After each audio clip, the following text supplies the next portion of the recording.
Oh, nitafika. Hallelujah. Amen. Wow, that's very encouraging. You remember the song. Aya. May God bless you. That's amazing. Hata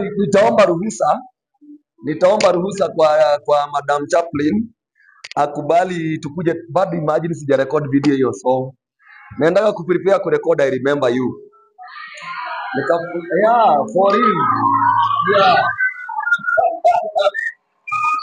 Sasa kabla mfunge shule Madam Chaplin, please. Sunday moja ile mnakuanga na worship experience. Tukuje tuimbe tu nyimbo 3. Alafu tukuje, I don't know whether it's possible but if it is possible, kuje tu record hiyo wimbo pamoja na hawa wasichana.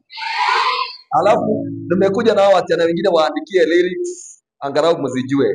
Now, I am very happy and honored to be here and I want to bring us the word of God.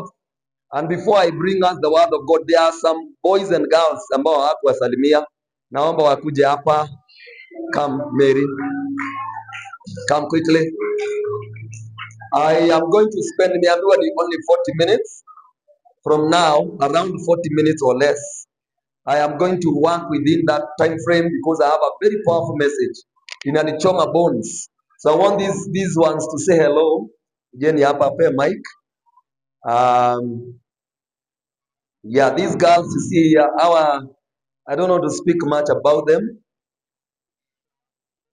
Wacha wasalimie. Kwa mfuko.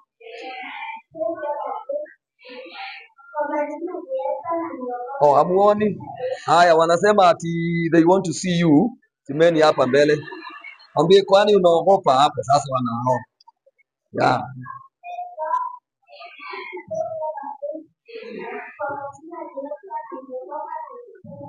Makofi kwa Esther.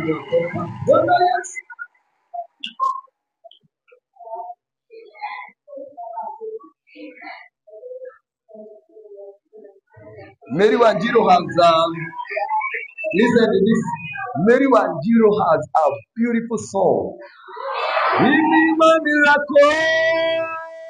Oh. Give me my miracle. Yeah. Another begin a Kali. You know, her miracle came. Listen, her miracle came when she was in the floods. She was carried inside the water swallowing, and then the angel of the Lord, she literally saw an angel who came and rescued her from the floods.